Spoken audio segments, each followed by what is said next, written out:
जम्मू कश्मीर के राजौरी में बड़ा आतंकी हमला, आतंकियों ने सेना की गाड़ी को बनाया निशाना। राजौरी में हुए आतंकी हमले में 4 जवान शहीद, सेना की 2 गाड़ियों को आतंकियों ने टारगेट। आतंकी हमले में 2 जवान घायल भी हुए, फौरन पहुंचाया गया अस्पताल। राजौरी में आतंकी हमले के बाद से सुरक्षा बलों ने पूरे इलाके की घेराबंदी की, सर्च ऑपरेशन जारी। राजौरी में आतंकी हमले के बाद फारूक अब्दुल्ला का बयान, बीजेपी आतंकवाद के लिए 370 को ठहराती थी जिम्मेदार, लेकिन अब भी है आतंकवाद। कर्नल कैप्टन स्तर के अधिकारी कश्मीर में मारे जा रहे। आज भी आतंकवाद है, अभी आपने देखा कर्नल को भी मार डाला, 2 जो है कैप्टन और सिपाही शहीद हुए, नहीं हुए। रोज कहीं ना कहीं बम फटता है, अभी कल ही सुरनकोट में हुआ। ये कहां पहुंचे? आतंकवाद बंद नहीं हुआ। संसद सुरक्षा कांड के 4 आरोपी दिल्ली के पटियाला हाउस कोर्ट में पेश, 15 दिनों तक बढ़ी पुलिस रिमांड की अवधि। संसद सुरक्षा कांड मामले में आरोपियों के वकील होंगे उमाकांत कटारिया, कोर्ट में करेंगे उनकी पैरवी। संसद कांड के मास्टरमाइंड ललिता शाह के परिवार का दरभंगा में बयान, कहा कि बेटे ने गलत किया लेकिन कोई बड़ा अपराध नहीं किया। देश के आपराधिक कानूनों में बदलाव का सुप्रीम कोर्ट बार एसोसिएशन ने किया स्वागत, कहा कि पहले भी बड़ी बड़ी सरकारें रही लेकिन इतने मजबूत कानून कोई भी सरकार नहीं बना पाई। लोकसभा और राज्यसभा का सत्र अनिश्चितकाल के लिए हुआ स्थगित, स्पीकर ओम बिरला ने सदन में घोषणा की। 74% के करीब रही शीतकालीन सत्र की उत्पादकता, न्याय संहिता, भारतीय नागरिक सुरक्षा संहिता समेत 18 बिल पास। सत्र के आखिरी दिन भी निलंबन का आंकड़ा बढ़ा, लोकसभा में कुल 100 एमपी सस्पेंड हुए। संसद के दोनों ही सदनों में निलंबित सांसदों का आंकड़ा 146 पहुंचा, राज्यसभा से 46 एमपी सस्पेंड हुए। सांसदों के निलंबन पर कांग्रेस अध्यक्ष ने लोकसभा अध्यक्ष और राज्यसभा अध्यक्ष की आलोचना की, कहा कि सांसदों की सुरक्षा के लिए जिम्मेदार लोग अपने संवैधानिक कर्तव्यों में विफल रहे। 146 सांसदों के निलंबन के खिलाफ इंडिया गठबंधन पार्टी के सांसदों का प्रदर्शन, बीते दिन संसद भवन तक मार्च निकाला गया। विपक्षी सांसदों के सस्पेंशन के खिलाफ जंतर मंतर पर आज विपक्ष का प्रदर्शन, गठबंधन इंडिया से जुड़े हुए सांसद सुबह 11:30 बजे करेंगे प्रदर्शन। इंडिया गठबंधन का पूरे देश में सरकार के खिलाफ प्रदर्शन, सांसदों के निलंबन से आक्रोश में विपक्ष।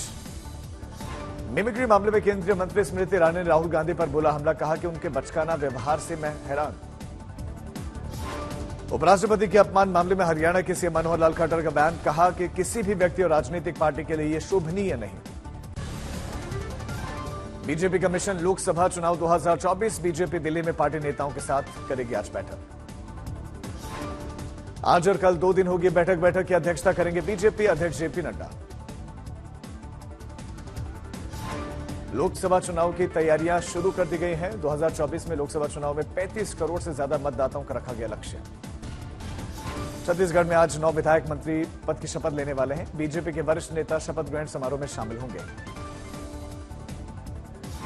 ब्रजभूषण शरण सिंह के करीबी संजय सिंह ने जीता भारतीय कुश्ती संघ के अध्यक्ष का पद का चुनाव, बोले बीजेपी सांसद, ये देश के पहलवानों की जीत है, दबदबा रहेगा।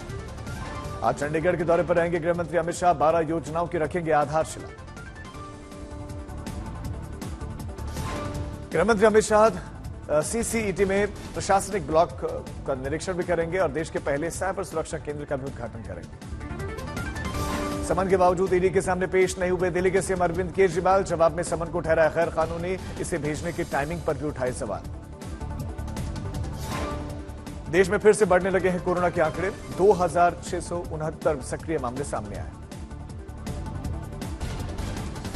24 घंटे में 6 लोगों की मौत भी हुई। केरल में सबसे ज्यादा 2341 एक्टिव केसेस हैं। दिल्ली के राउंड रेवेन्यू कोर्ट में आप सांसद संजय सिंह की पेशी दोपहर 3:30 बजे, अदालत सुनाएगी जमानत पर फैसला। आज ईडी के सामने पेश हो सकते हैं बिहार के डिप्टी सीएम तेजस्वी यादव, जमीन के बदले नौकरी मामले में ईडी ने भेजा था समन। श्रीनगर में पीडीपी के सीनियर नेताओं के साथ महबूबा मुफ्ती की बैठक, जम्मू कश्मीर के मौजूदा हालात पर चर्चा। सोनीपत में हरियाणा के मंत्री मूलचंद शर्मा ने कांग्रेस पर बोला हमला, कहा कि कांग्रेस पार्टी रजवाड़े की पार्टी है जिसका देश के हित में कोई लेना देना और वास्ता नहीं। बेंगलुरु के चिकेपेट में फिर से गरमाया भाषा का मुद्दा, कन्नड़ भाषा के समर्थन में बाजार में कन्नड़ रक्षा वेदिके समूह का हंगामा। ज्ञानवापी परिसर में एएसआई सर्वे के मामले में गुरुवार को नहीं हो सकी सुनवाई, कोर्ट ने 3 जनवरी की तारीख दी है। एएसआई सर्वे के मामले में मुस्लिम पक्ष अंजुमन इंतजामिया मस्जिद कमेटी की तरफ से जिला अदालत में प्रार्थना पत्र एएसआई रिपोर्ट की कॉपी उपलब्ध करवाने की मांग। अयोध्या के दौरे पर सीएम योगी आदित्यनाथ रामलला के दर्शन पूजन, राम मंदिर के निर्माण कार्यों का जायजा लिया।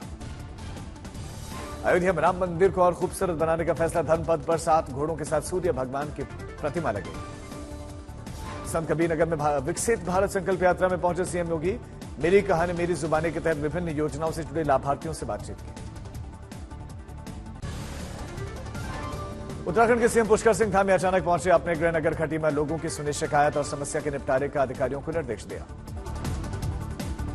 केरल के सीएम पिनराई विजयन ने एसएफआई और उससे जुड़े छात्रों की तारीफ की, कहा कि राज्यपाल के चंगुल में आने की जरूरत नहीं है। तबलीगी जमात पर एनसीपी प्रमुख अजित गुट के नेता प्रफुल्ल पटेल का बयान, अल्पसंख्यकों की मदद के लिए महाराष्ट्र में 1000 करोड़ रुपए की मदद से मौलाना आजाद सेंटर का निर्माण। गया में तिब्बती धर्मगुरु दलाई लामा से नीतीश कुमार की मुलाकात, वापस लौटे पटना। झारखंड के विकेटकीपर बैट्समैन रॉबिन मिंज को गुजरात टाइटंस ने 3 करोड़ 60 लाख में खरीदा, रांची में परिवार में खुशी की लहर दौड़ी। दिल्ली के गोपालदास बिल्डिंग में अचानक लगी आग, दमकल की 15 गाड़ियों ने लपटों पर पाया काबू। गोपालदास बिल्डिंग की 11वीं मंजिल पर फैली आग, सभी लोगों को समय रहते निकाल लिया गया। लखनऊ में किंग्स जॉर्ज मेडिकल कॉलेज में ट्रॉमा सेंटर पहुंचे deputy CM Brajesh Pathak, outsourcing कर्मचारियों की हड़ताल टिकट। अंबाला में निकली विकसित भारत संकल्प यात्रा, हरियाणा के गृह मंत्री अनिल विज ने शिरकत की, पीएम मोदी की जमकर की तारीफ। अयोध्या के अस्थायी मंदिर में विराजमान श्री राम और हनुमान जी के वस्त्र हो रहे हैं तैयार, 51 इंच के प्राण प्रतिष्ठा होने वाली है और बाल रामलला के परिधान की भी तैयारियां। संभल में एक वार्षिक उत्सव समारोह में शामिल हो उत्तराखंड के सीएम पुष्कर सिंह धामी, छात्रों के साथ विश्व पटल पर भारत की बढ़ती धाक का जिक्र किया। देवघर में एनडीआरएफ की टीम ने मॉकड्रिल किया, आपदा के समय राहत बचाव कार्य का कैसे करना इंतजाम देखा। गढ़चिरौली में 75 साल के बाद आधे जिले को जोड़ने वाला 130 मीटर लंबा पुल बनेगा, 18 करोड़ की लागत से प्रस्तावित पुल का शिलान्यास। मेरठ में रहने वाली पारुल चौधरी के घर पर खुशी की लहर, 9 जनवरी को राष्ट्रपति भवन में मिलेगा अर्जुन अवार्ड। करनाल में बेटियां बनेंगी ड्रोन पायलट, 10 महिलाओं के पहले बैच की ट्रेनिंग भी शुरू। घने कोहरे और शीतलहर की चपेट में दिल्ली, विजिबिलिटी कम हुई। राजस्थान के फतेहपुर शेखावटी में तापमान गिरने के कारण सर्दी का प्रकोप दिखा, 1.8 डिग्री पर पारा हुआ रिकॉर्ड। मेरठ में भी गिरा तापमान, सुबह धुंध ने लोगों को किया परेशान। आगरा में शीतलहर की चपेट में न्यूनतम तापमान 10 डिग्री से नीचे। भारी बारिश से तमिलनाडु के तिरुनेलवेली में अभी भी बाढ़ जैसे हालात, पलायम कोट्टई में सबसे ज्यादा बुरा।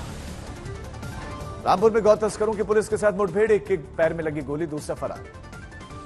हापुड़ में एक मकान में शॉर्ट सर्किट के चलते लगी आग, घर में मौजूद 2 बच्चियों की जलकर मौत। दरभंगा में चोरों ने बैंक कर्मी के घर से उड़ाए लाखों के जेवर, सूचना मिलने पर मौके पर पहुंचे पुलिस। मुजफ्फरनगर में सांड ने एक महिला पर किया जानलेवा हमला, सांड के हमले में महिला की मौत हो गई। गुरदासपुर में नौजवान की यूके में काम के दौरान दीवार गिरने से मौत, परिवार रोता बिलखता नजर आया।